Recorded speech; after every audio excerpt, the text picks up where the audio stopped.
Mga puso, kinawatay sang lapida problema sa gihapon sa Patyo sa Bacolod City. Mga Patyo sa syudad sa Bacolod bukas. Apisar sang rekomendasyon sang IATF kag Mando sang DILG nga Pasiraduhan ini sa buong adlaw. Yaring balita, ngaton gitutukan.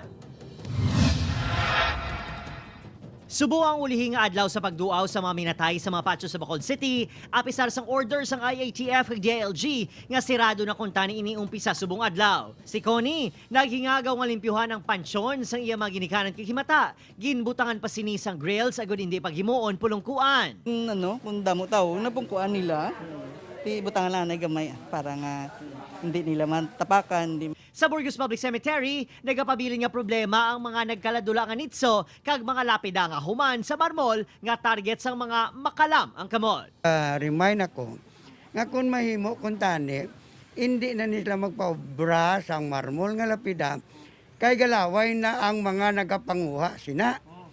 Ibaligyan na to nila sa iban nga patyo, labi na Granada or andumanan. Kung may tao gadala dito sang lapida nga marmol, hindi pagbaklon. Santo sa ginpagawa ang executive order ni Bacolod City Mayor Evelio Leonardia, buwas pa pasiraduhan ang mga patyo tubtob November 2. Ang EO ang nagway sa kadlaw antes ang ginanunsyo sa IATF ang Mando nga isara ang mga patyo sumugod subong adlaw. Kita nga daan niya nga mga Pinoy, very close family ties. Nakadtuan tagid ang aton nga mga parente nga nagtaliwan na. Magluwas sa Bacolod City, bukas man ang mga patyo sa probinsya sa Negros Occidental. Paatag sa Provincial Administrator. Pinakauna natabi pagwa sang issuance ta. Bali ang aton nga issuance about 2 weeks ago pa. Yung na-disseminate na siya sa mga LGUs. And the LGUs have also created their own executive orders.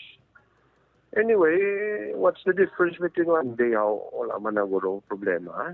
Sunod sa Regional Task Force, imbestigahan nila ang mga LGU nga wala nagsunod sa mando sang DLG na tuhoy sa closure order. So dapat expect ang LGU should implement that starting now. Or we will wait for the report ng LGU kung wala nila na-implement. We will refer that to the DILG kay sa ila ini mga memorandum. But subong hapon we will also check kung nag-close gid man sila.